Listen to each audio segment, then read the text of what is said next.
Yeah.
Hello, Saja. Thanks for coming. Yeah, it's my first time. Yeah, to use this notification scheduled one. It's nice. Thanks for technology.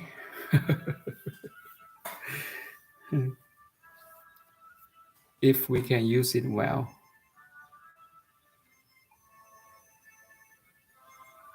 Yeah, the third video.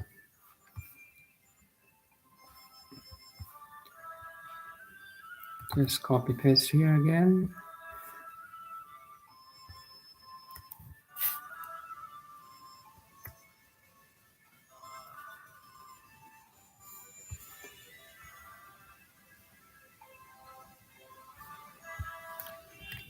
So last time we finished at the verses, the poem contest, right? Actually, we can study or review it again. So we have 3 verses here. In the middle is the Shen Xiu's one, the senior student of fifth Patriarch Hui Hongren. And the first one and third one is, or the translations of the Hui Neng. If you look at it closely, you see the Shen Xiu. The mind is the Bodhi tree. The body is a bright mirror stand. The bright mirror is originally clear and pure. Where could there be any dust? No. Oh, sorry, I made a mistake. Actually, it's all translations of the Hui Neng's one. But Hui Neng's one is use the negation instead of the affirmation. So the middle one is, I don't like the translation here. It's used the affirmation. So maybe the third one, the body originally has no tree. The bright mirror also has no stand. Fundamentally, there's not a single thing. Where could dust arise? So that's all negations. You see, I say it again. Negation is the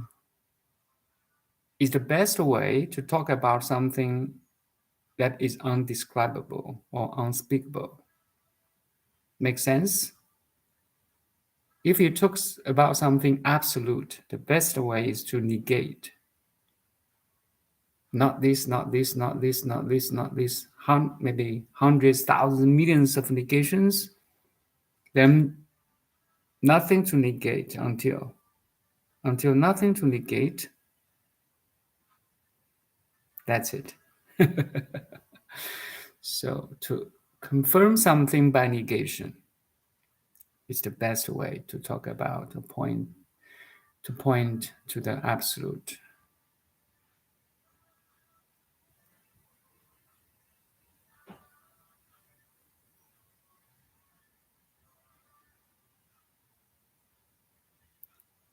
neti, right?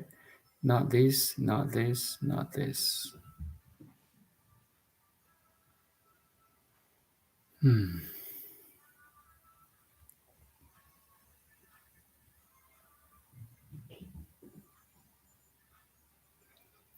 So if we go down a little bit, interpretation of the verses, according to the traditional interpretation, which is based on Gui Feng Zong Mi, the fifth generation successor of Shen Hui.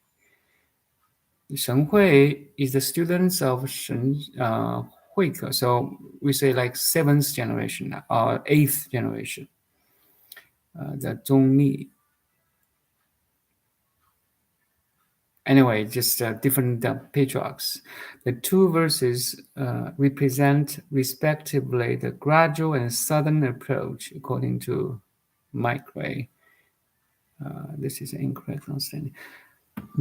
The verse attributed to Shenxiu does not, in fact, refer to gradual progress endeavor, but to a constant practice of cleaning the mirror. His basic message was that of the constant and perfect teaching, the endless personal manifestation of the Bodhisattva idea.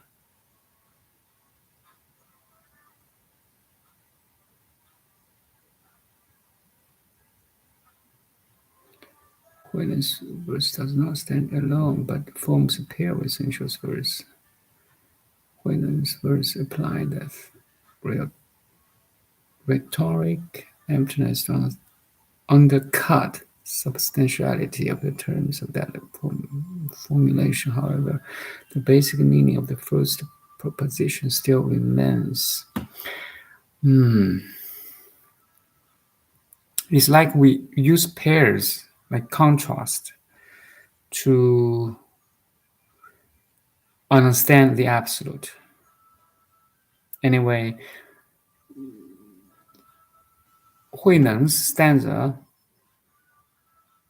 was written later than Shen Xiu's one. So, and he modified Shen Xiu's one into his, because he was illiterate, right? So anyway, we need this contrast. And thanks for Shen Xiu. The first stanza, then Hui Neng can write his second stanza, which is sudden, while Shen Xiu is gradual.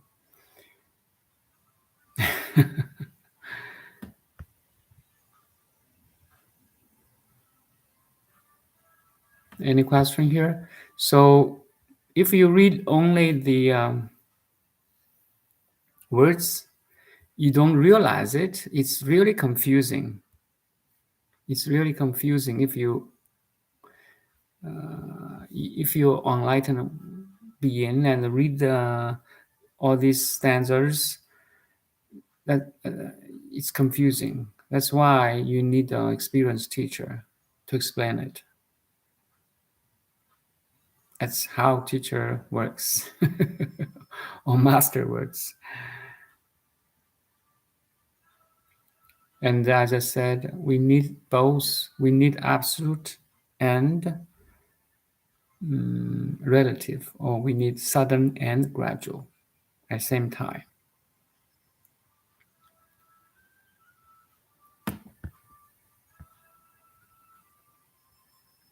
You see the succession of Hongren.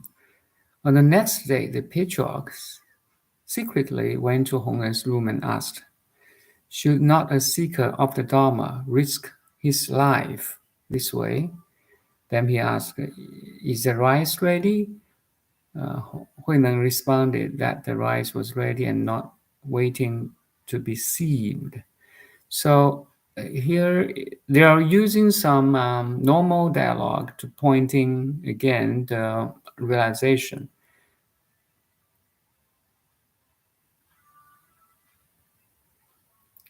The rice is ready means,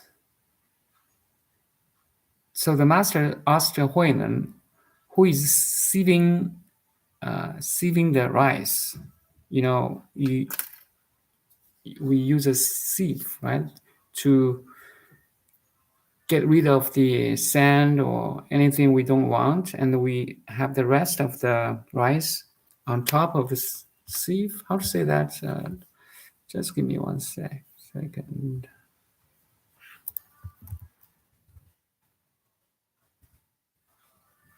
No.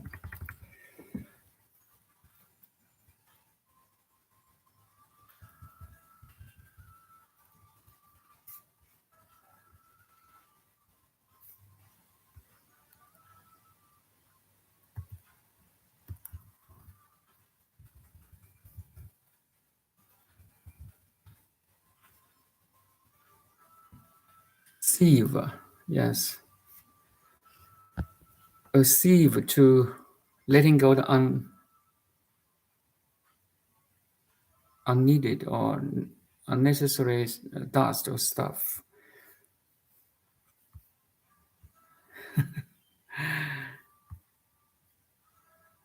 And Hui Neng was doing the job to sieve the rice.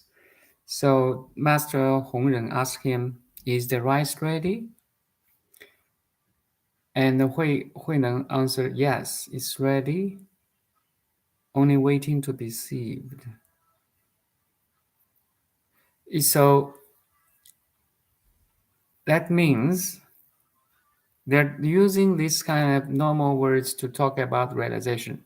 That means, actually, Hong Ren is asking, "Are you enlightened?" And Hui Neng answered, "Yes, I'm enlightened, but only have to more, how to say, deepen my enlightenment." Then the Patriarch secretly explained the Diamond Sutra to Hui Neng, and when Hui Neng heard the phrases, "One should activate one's mind so it has no attachment," 应无所住而生其心, right? That's the key word. He got enlightened when he delivered the firewood to his client, heard the this verse from the Diamond Sutra by a monk at that client house. So he again heard this verse again. He was suddenly and completely enlightened and understood that all things exist in self-nature. So non-self and self-nature is really confusing here. So non-self is the negation of the attachment to our false self. But this self-nature is a Buddha nature. It's a true self. So the Dharma was passed to Hui Neng at night when the Patriarch transmitted the doctrine of southern enlightenment as well as his robe and bow to Hui Neng. He told Hui Neng, "Now you are the sixth Patriarch. Take care of yourself. Serve as many sentient beings as you can, and spread the teachings so they will not be lost in the future." So I was one of the sentient beings that were saved by sixth Patriarch Hui Neng.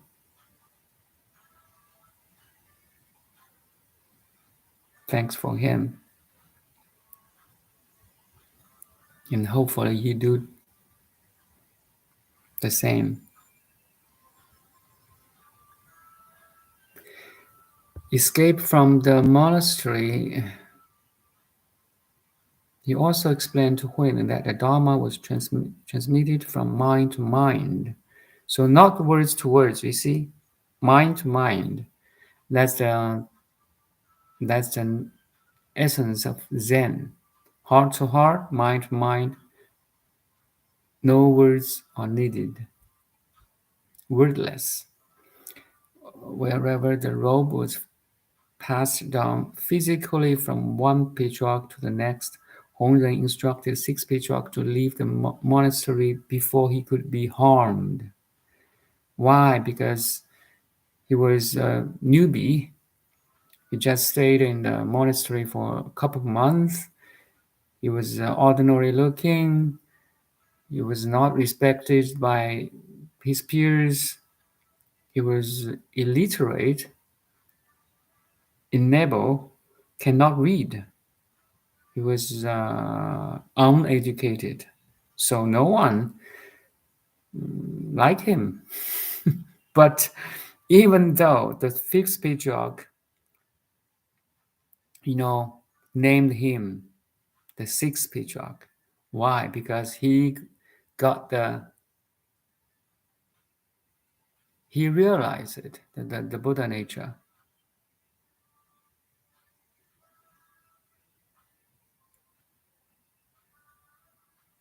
Do you? If we do, we are all the disciples of fifth patriarch or sixth patriarch or Buddha.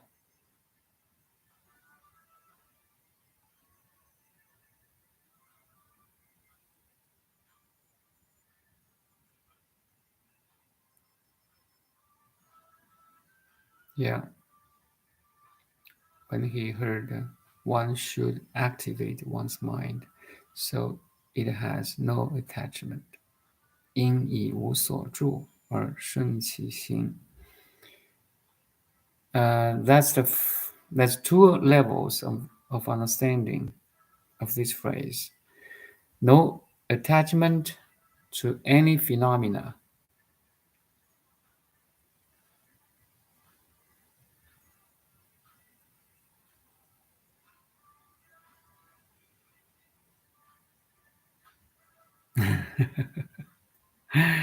Yeah. Okay, I can put that Chinese words to you, since you are so well educated.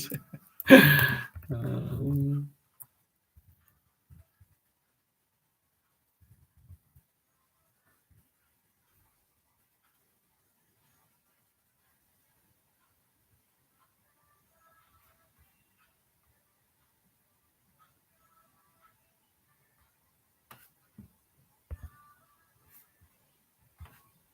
'I give you a link here. Some like bilingual. So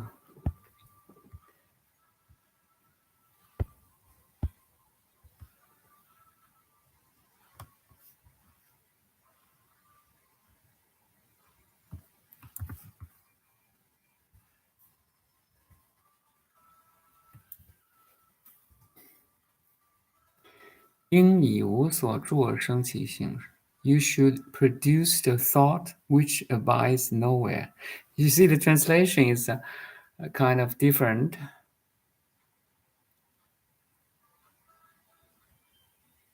It's just like open monitoring. You can open monitor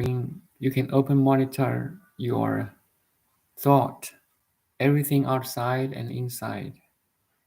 No attachment, no resistance, no labeling.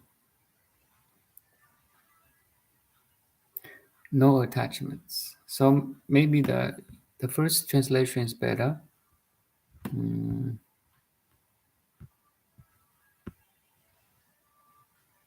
When one should activate one's mind so it has no attachment. So I said there's two levels of understanding for this. Maybe one should activate one's mind so it has no attachment.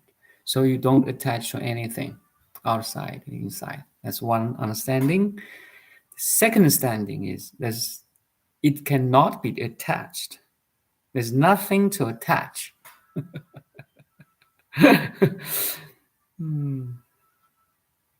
Because it's empty. You cannot attach to something that is empty, that has no true self, that has impermanent. It's like you cannot grasp a wind because a wind is empty. A wind is flowing all the time. How can you attach to a wind? In the same way, you cannot attach to anything because it's not attachable. Do you follow, Saja, my senior student?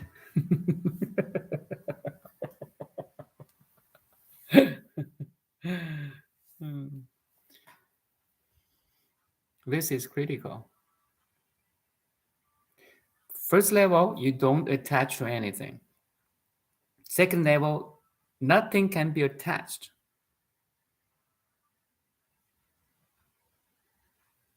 Because they're all empty. Great, great. Riding a wave. Yes, we are riding the empty waves, but still we are riding. There's nobody to ride. There's no wave to ride. Yeah.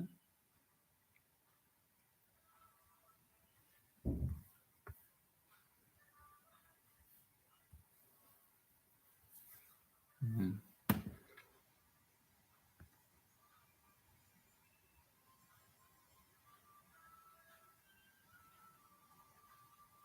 So the fifth patriarch asked Hui Neng to leave the monastery before he could be harmed. You can stop at the Huai and then hide yourself at the Hui. Generally speaking, South China. Hongren showed Hui Neng the route to leave the monastery and rowed Hui Neng across the river to assist his escape. You see, there's a little bit hint here. Hui Neng immediately responded with a clear understanding of Hongren's purpose in doing so and demonstrated that he could ferry to the other shore with the Dharma that has been transmitted to him. So he don't need the help of Hongren anymore. He can cross the other shore by himself because now he was enlightened. They are physically crossing the river, and the fifth patriarch Hongren tried to help him to cross the other shore. Hui Neng said, thank you, teacher, I don't need your help because I can do so by myself. I can cross the river without your help. So in the Chan or Zen, they also have this double meaning. They can infuse a new meaning to something ordinary to make that ordinary thing or activity becomes extraordinary. Then the sixth patriarch reaches the Da Yu mountain within 2 months and realized that hundreds of men were following him, attempting to rob him the robe and the bow. However, the robe and bow could not be moved by Hui Ming. Hui Ming is another student of Hongren, tried to grasp the rope and the bow, but he cannot lift up the rope and the bow because Hui Ming was not enlightened yet. So here is another hint. Again, if you are not enlightened, you cannot handle the rope and the bow.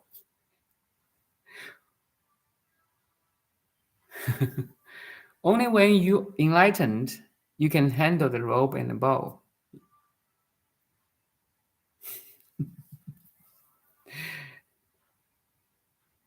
Who then asked for transmission of Dharma from Hui Neng. Hui Neng helped him reach enlightenment and continued his journey. Actually, this is a short version. In the film, in the movie, there's a lot of details. Hui Ming was very hostile to Hui Neng before he catch Hui Neng up. But because he cannot move the rope and bow, and while Hui Neng can, and he was confused. Why? I cannot. I'm a normal people. I mean, Hui Ming was very strong. Why I cannot lift up the robe and bow, while this normal Hui Neng can.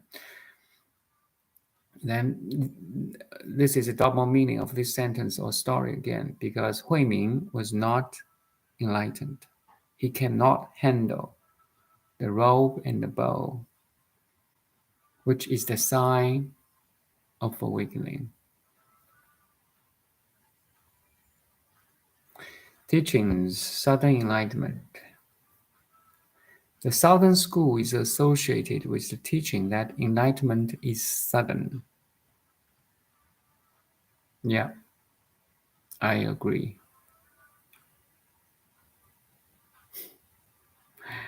While the Northern School is associated with the teaching that enlightenment is gradual. This is a polemical exaggeration, since both schools are derived from same tradition.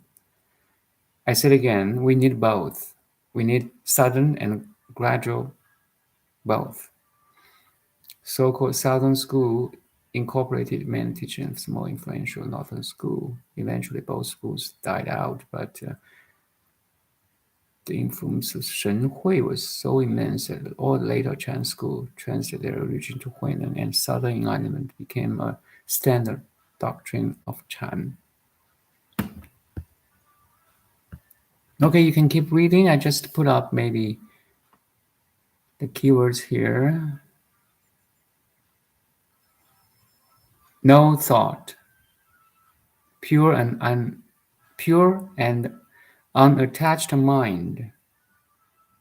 So no thought has two meanings again. No thought, the first meaning, easy to understand, you have no thought. You don't think anymore. You don't think. You just be so silent and still, no thoughts arising from your mind.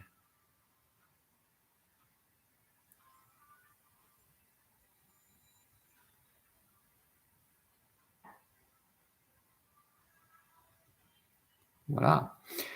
The second meaning, no thought, means you are thinking, but you don't attach to your thought. It's just a phenomenon. Sorry. Just like everything else, a thought is just a phenomenon. Like a cloud, like a tree, like a person, like a dog, like a car, like a building. All phenomena in your mind, objects of your mind, contents of awareness. That's a deeper meaning of no thought, no identification. Then pure and unattached mind. Now, you are pure and your mind is unattached, which comes and goes freely and functions fluently without any hindrance. Now, thought becomes your servant instead of master. You shift.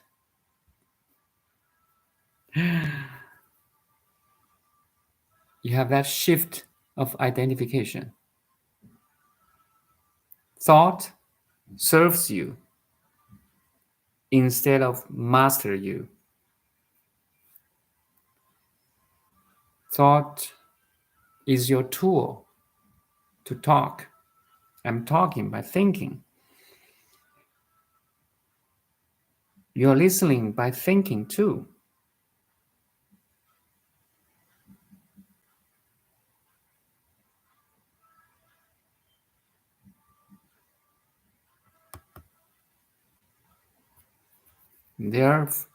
I think, therefore I am. Oh, I am, therefore I think. You have to distinguish.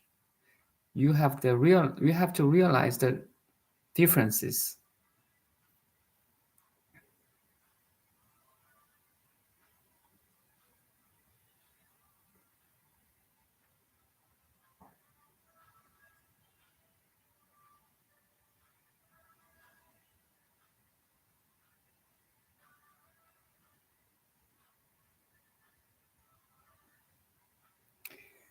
Hui Neng become enlightened just by hearing about open monitoring?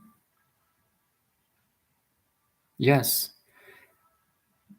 because he has so many merits. So in the history of the Chinese Buddhism, even the whole history of Buddhism, Indian, Japanese, and also the whole history, there's only one person, this guy, Hui Neng, got enlightened by hearing one verse. Why? Because he has so many merits. So merits of previous lives. Okay, that's my understanding. Otherwise, it's so hard. And he went to the fifth patriarch, his teacher, to deepen understanding.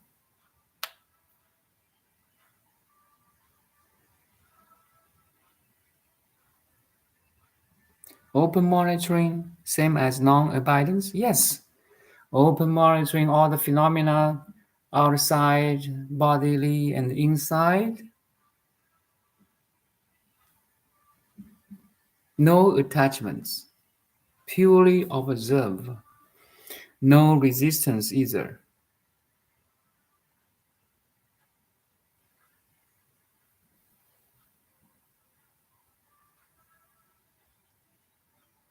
Pure observation. Pure witnessing. Not party A, not party B. You are the witnessing.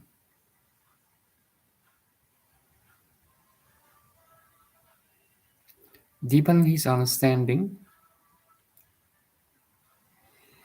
Yes. So once you enlightened to the totality, the rest of the job is, first of all, stabilize that state of totality.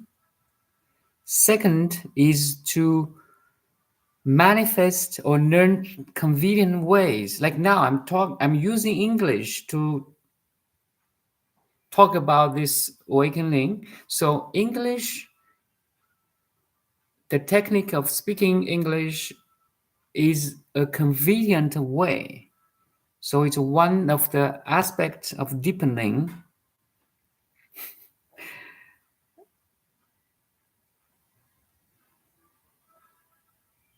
This totality has so many applications, infinite applications. So imagine I can not only talk about English. I can talk German. I can speak German. I can speak French. I can speak Japanese. I can speak Chinese. So my application of this cosmic intelligence is really bigger or greater than that. I can only speak Chinese or English. Make sense? If an artist, I can express my totality in a painting. So this cosmic intelligence has infinite applications. That's why I'm saying deepening. There's no end.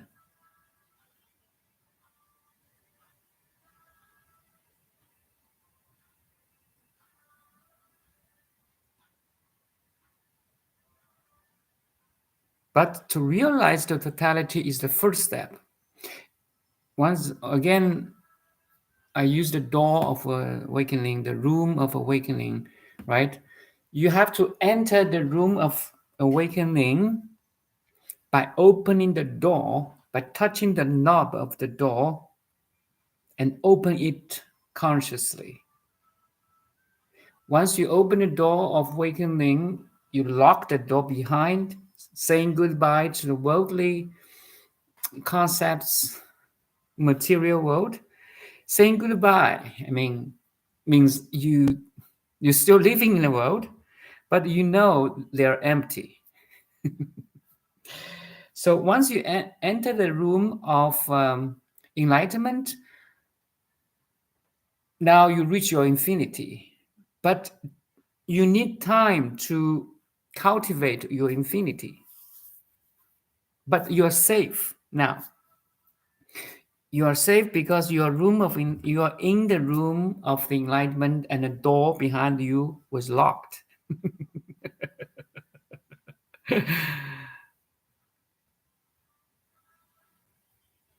Even this process takes years or lives. Say you got first time enlightenment, you touch the door, you open the door, see the totality, but sooner or later it closes again. Because our egoic pattern thinking or individual, unawakened mind is so sticky. So you can open once, but sooner or later it closed again. And you have to open the second time and close it again, the third time, close it again. So even before you can safely enter the room of enlightenment, you have to do it maybe 1,000, 1,000 times, and one day you can lock the door behind you, never fall back to your personhood again. This shift from out of the door and inside the door takes years. But there's always but.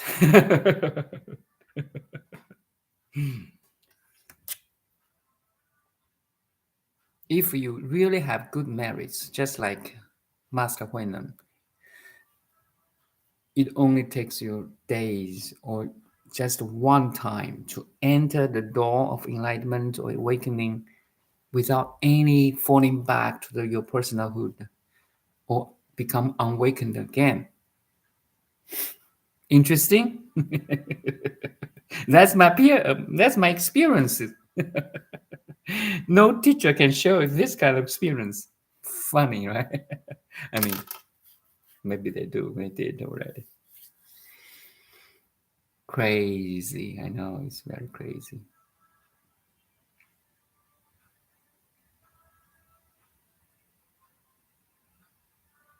Make sure this life, this time, you open the door, lock the door behind, and we are not fall back in personhood again.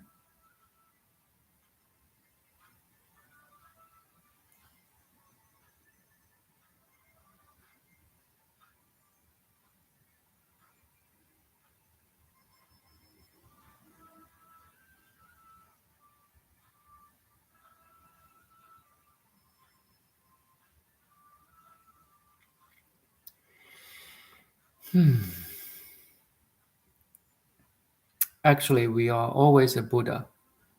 You are always a Buddha. It takes no time to recognize your Buddha nature, but it takes time to remove the mind that you are not a Buddha. I know, it's crazy. What?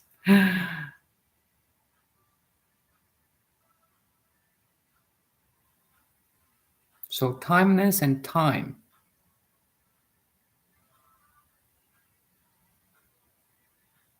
is the two sides of one coin.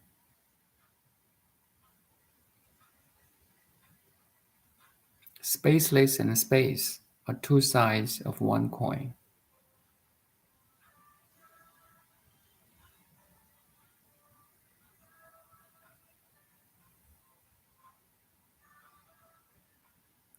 We are that coin. Suchness. The coin's name has another name, suchness. Ta-ta-ta. Now, again, words reach its limitation. You have to realize it by yourself. All I can do is to pointing you to that realization.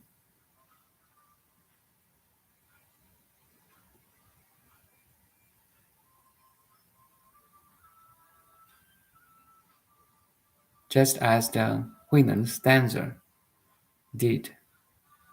His stanza, there's no Bodhi tree, there's no mirror stand.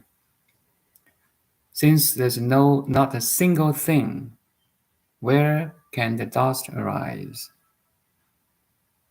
It's all pointers, pointing to this realization. And this realization, if I say I realize it, and Hui Neng realize it, a lot of patriarchs realize it, is the same identical realization that is not subject to time and space. Do you follow? If you realize it, we are in the same boat. We are in the same realization. That's the Buddha nature, which is universal and identical. Subject to nobody, no one, no situation, no time, no space. Is the ultimate truth. Truth never dies. Again, every other thing dies. Every other thing appear and disappear. But truth never appear and disappear. Truth is always here and now. Always. Even always is not a proper word.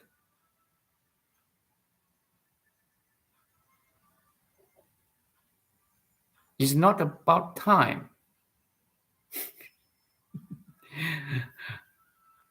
Anyway, let's continue this.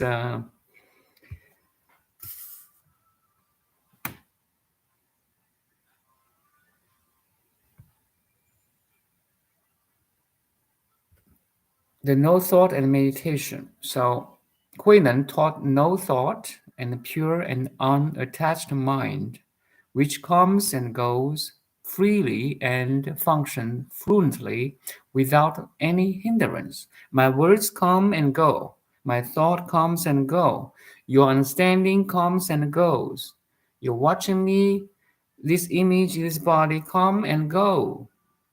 Comes and go.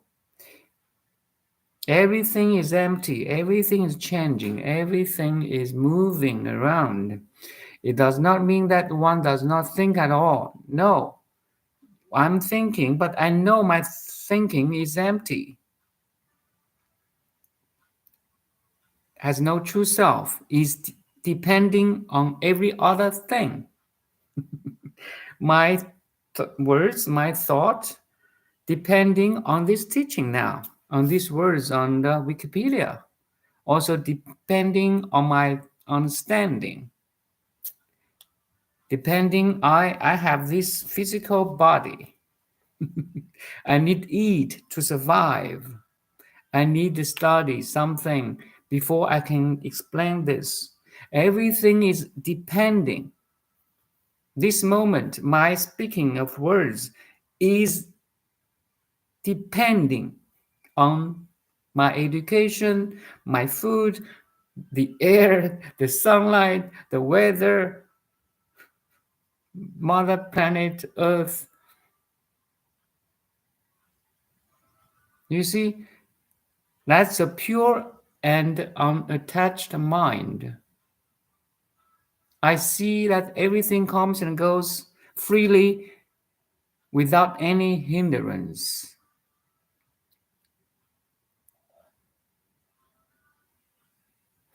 A highly attentive yet unentangled way of being. I'm so alert, you are so alert, but you're not entangled. You are totally free. I am totally free. That's the deeper meaning of no thought, pure and unattached mind. An open, non-conceptual state of mind that allows one to experience reality directly as it truly is. Whatever is always is. You, the unawakened mind, label, put some constructions, We are prisoners of our own mind. So, since we are the prisoners of our own mind, who will help you to set you free? Yourself, myself. I set my mind free, so I become free. I see the emptiness of mind, so I set myself free.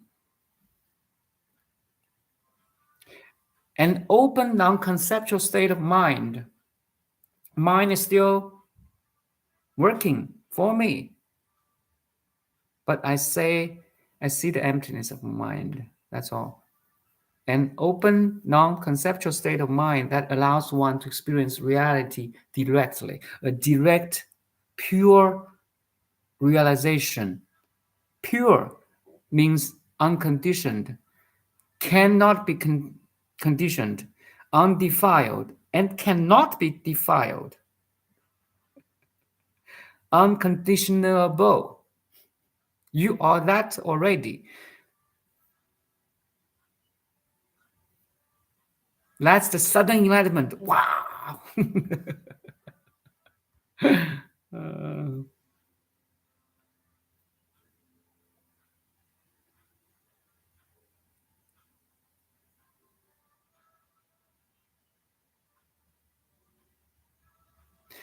One says there's dust, the other says there's no dust. This is confusing, I know. But can we say that Hui Neng was the one who is right? If there has to be both? There's no dust. The dust is your imagination. Okay. You are originally pure. No dust can rise from your original purity. You cannot be conditioned or defiled by an illusory dust. Just like a mirror cannot be defiled by an image in the mirror, by an reflection in the mirror. No reflection in the mirror can damage, hurt, defile the image itself. Make sense? Defile the mirror itself, sorry.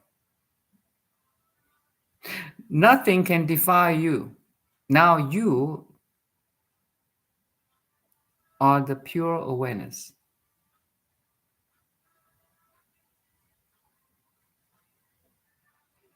So that's the first understanding awakening. But second, we do have personal tendencies, likes, dislikes, someone or some special condition of people or events can stimulate, agitates us. So we try to use, yes, there is dust. We need to remove that kind of conditions. But at the same time, you notice you are already pure.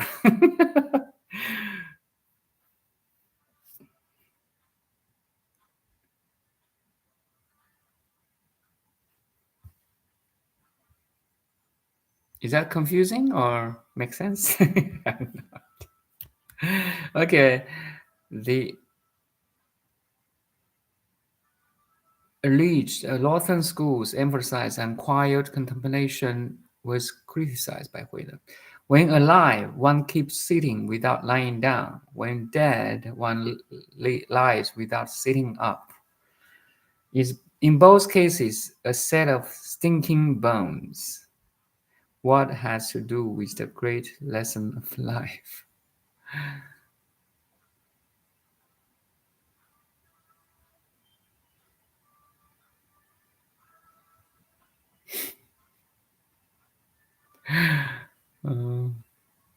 Sometimes when you reach this state of mind, you really kind of may be confused.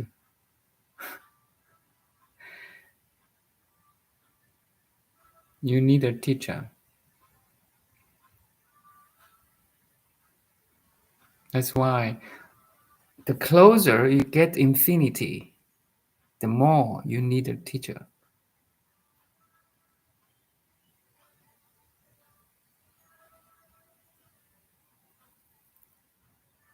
It's like 1% of, like, how to say, away from the truth. Only 1% may lead you 1,000 miles away from the truth. Because now you're so close to the infinity.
There's nothing more interesting than after this. I mean,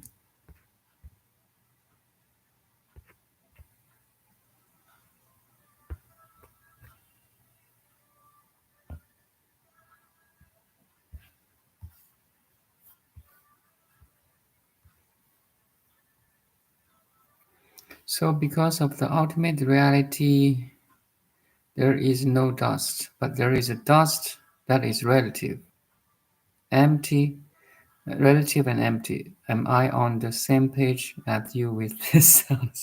Yes. Ultimately speaking, there's no dust at all because it's already perfect, pure, unconditioned. But relatively speaking, there is dust. This dust refers to our awakened mind. So we have purified our awakened mind until one day it's pure. That's a relative teaching. In ultimate reality, there's no dust to clean. But in a relative world, like now we are living in a relative world, there's something to clean. Egoic mind, awakened mind, biased mind. So it's a teaching, right? It's a teacher teaches student. So a student, meaning awakened mind. If you're a master already, you don't need this teaching anymore.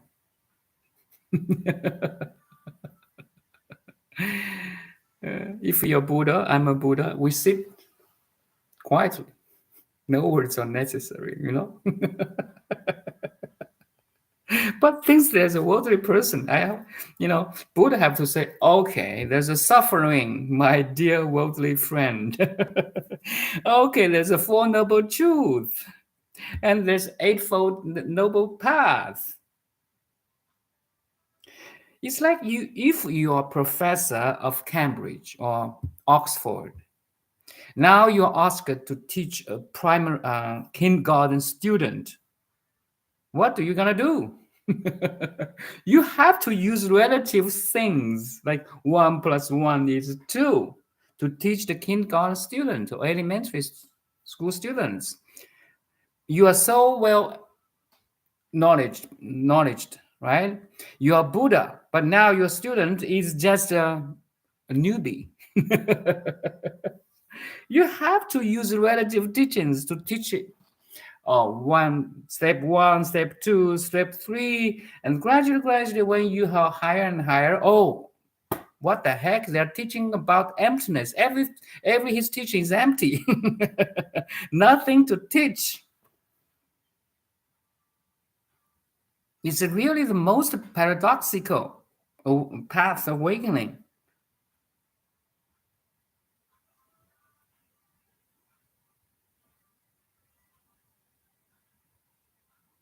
In the Buddha's eye, there's no one to teach because you don't exist.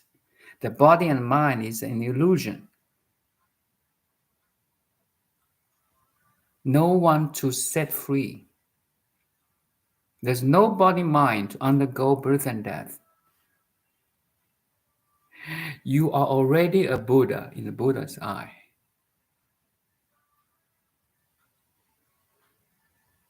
You see, it's 100% subjective.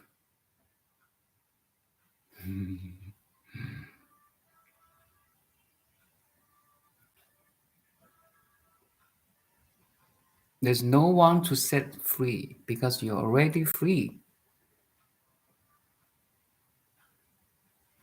There's no body and mind to appear and disappear because there's only this purity, only this totality. I know it's really, what? How can you say that? We have 8 billion people here. No, there's 8 billion different waves in a total ocean of consciousness. Do you follow? You are an entire ocean already.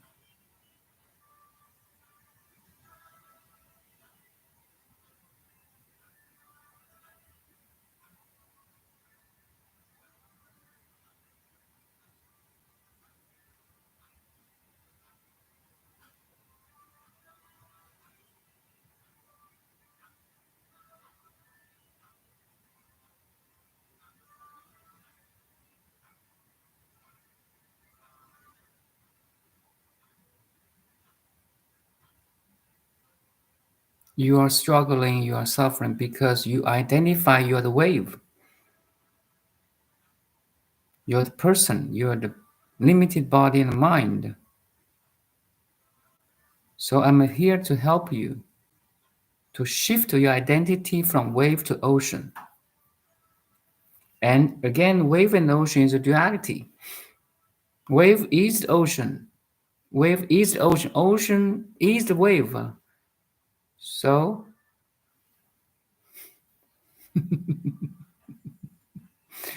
Buddha exists because there's a worldly person. You really, really reach the oneness. Even this oneness is improper pointing.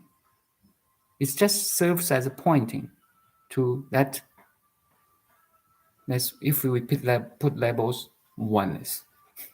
If we don't put labels, we use some,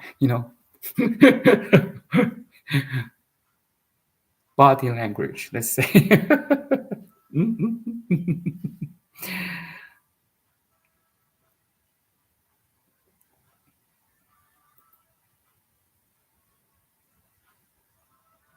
There's no Buddhahood to attain, even. Because you're already Buddha. Once you say, I want to become Buddha, it denies that you're Buddha, right? You see, the mind is so subtle now. I want to get enlightenment. Implies that you're not awakened. And you confirm yourself again, I'm not enlightened. Voila, you're not enlightened because you confirm yourself you're not enlightened.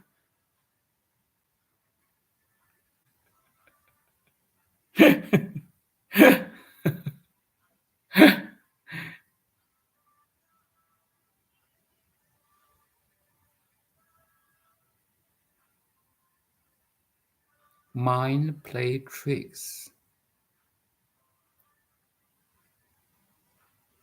Be cautious. Highly cautious.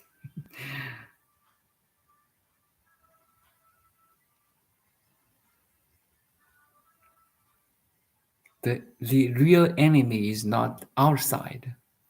Let's say enemy. The real enemy is inside.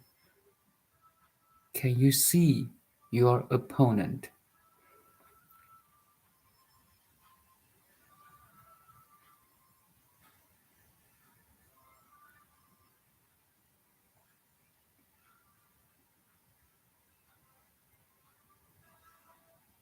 Just as Osho said, mind, a dangerous master, a beautiful servant. He means it. Mind, a dangerous master, very dangerous. See all the sufferings in the world now, the war, the conflict, all driven by mind. Terrible sometimes. All the killings.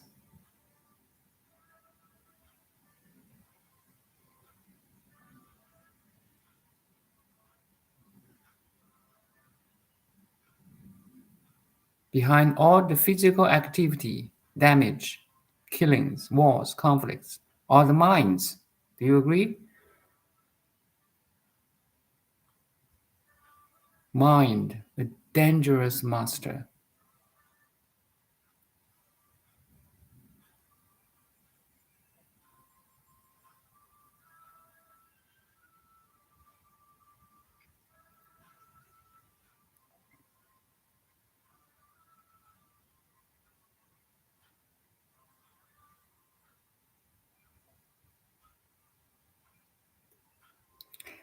Greatest technique to remove the dust is turn off TV.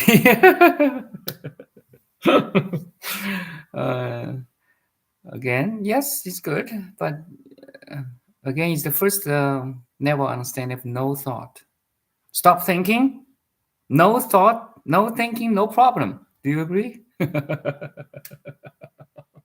In deep sleep, is there any problem? You know why people like to go to sleep? There's no problem.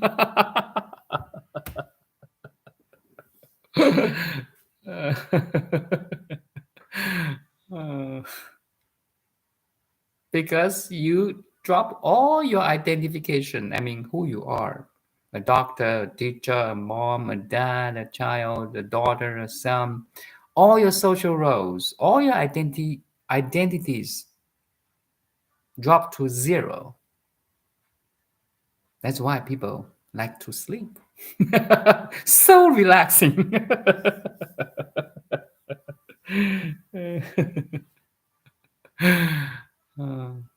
Anyway, that's you turn off the TV, you turn off the mind. It's a one level of understanding. You can, or the second or the higher level of understanding, you turn on TV, you use your thoughts, let the thoughts coming, let the feelings, emotions coming. You know they're empty. That's all. They have no power, true power over you. No reflections in the mirror can damage, hurt, defile the mirror itself. That's the first principle. Number one, we should learn, we should understand and realize in the path of awakening. No reflections of them in the mirror can damage the mirror. In the same way, no thoughts, feelings, emotions can damage you, the pure awareness. Do you follow?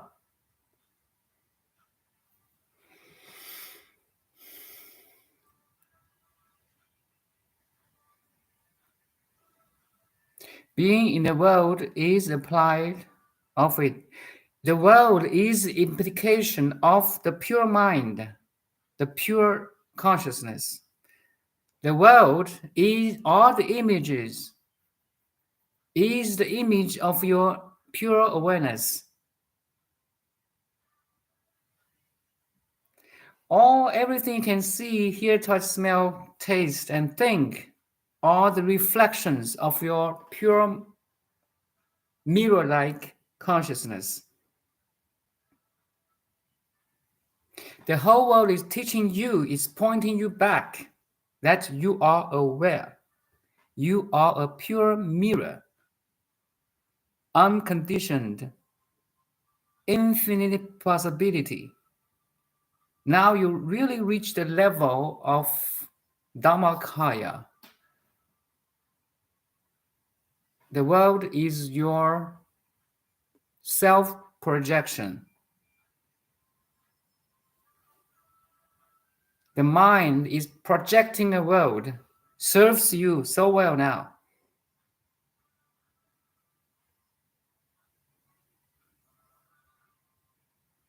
Until some dreams are working something out. Yes, we are in a dream. We are in the dream right now. We are using the dream to pointing out the dreamless.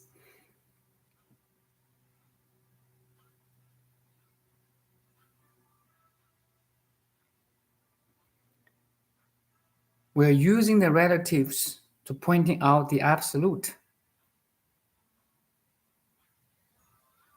So if you realize what I'm saying here, absolute is in relative. Relative is no different from the absolute. Absolute is manifested in relatives. Relatives and absolute becomes one. Voila. Nothing to say anymore.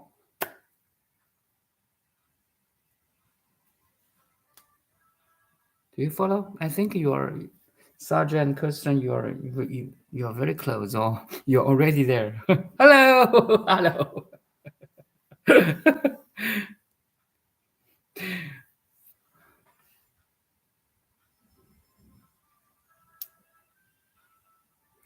We're in a dream.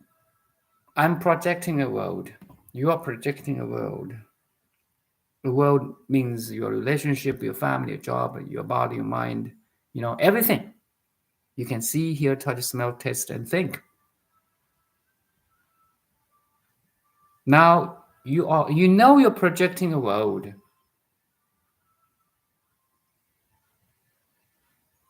They're empty.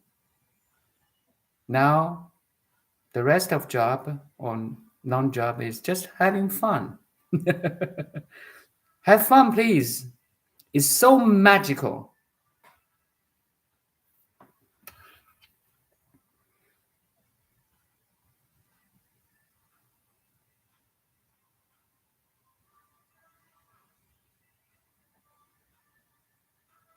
Now the world becomes so fresh, so pure, so full of love.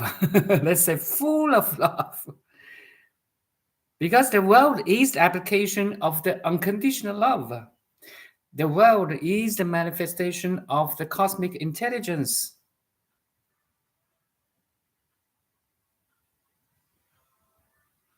You notice you are in the world, but you're not of this world. You are in the heaven and the world at the same time. So heaven and world, in your realization, disappears. Heaven and the world becomes what?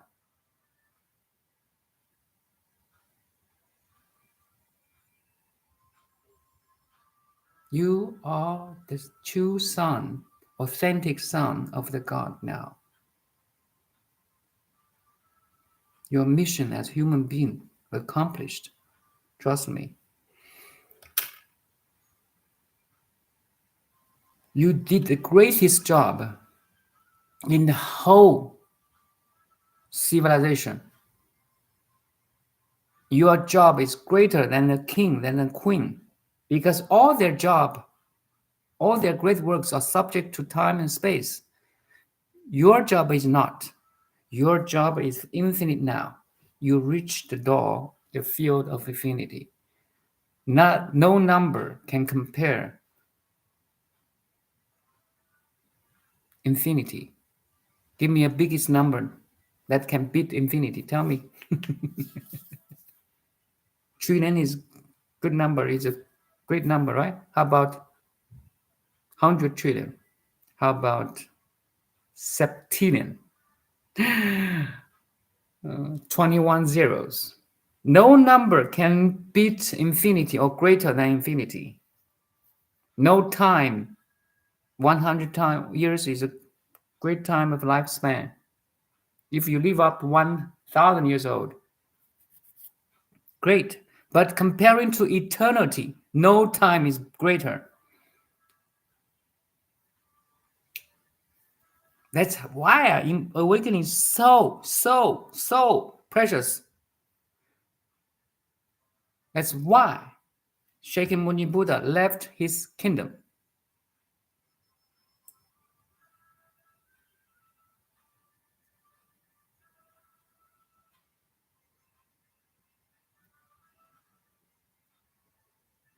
At the same time, you were doing your job in your relationship, fall in love with someone, serve and love and care, in your company, in your family, at deepest level, much deeper level.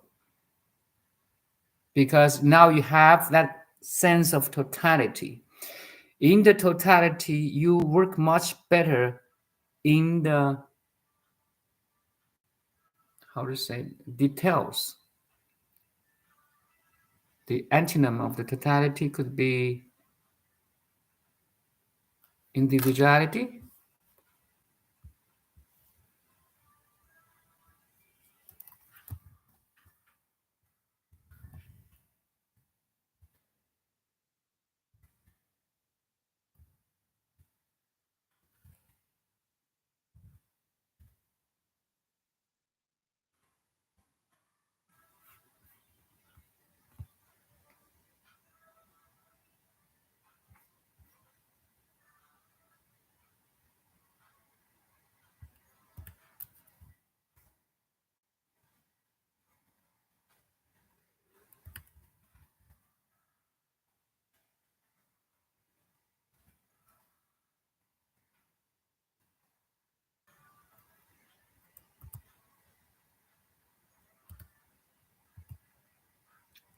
Sorry, what's that?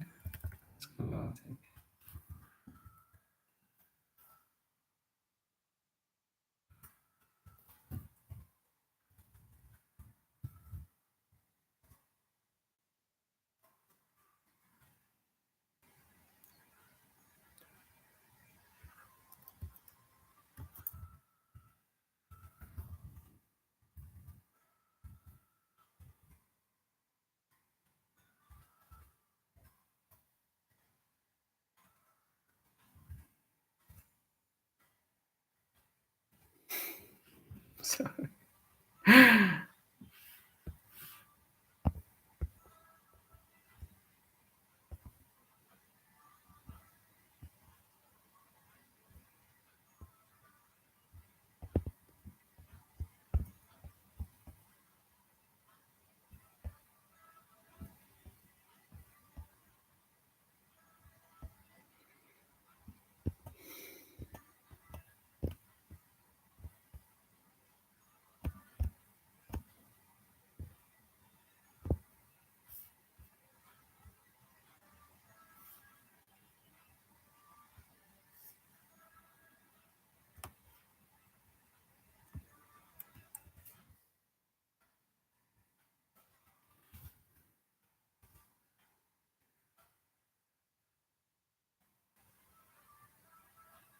Incompleteness of fractional. Yeah, let's say that. Sorry, it takes a long time.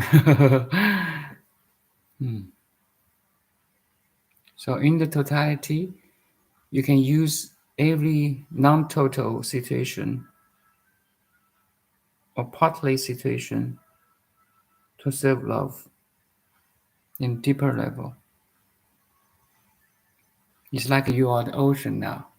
You know you are the entire ocean, but you can serve as a wave in a much total way.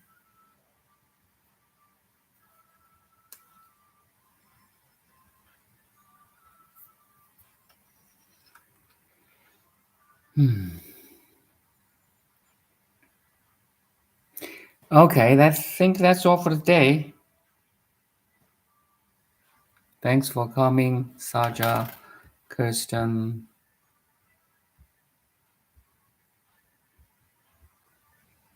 And something behind curtain.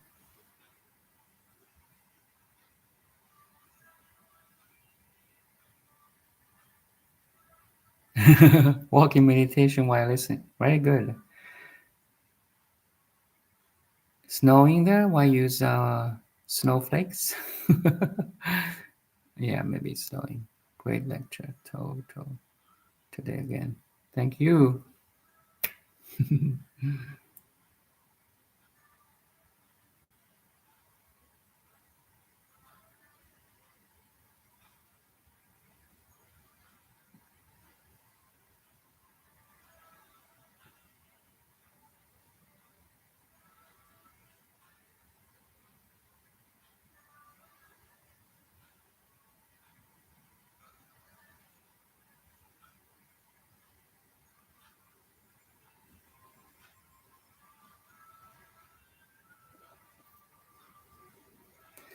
Maybe see you tomorrow too.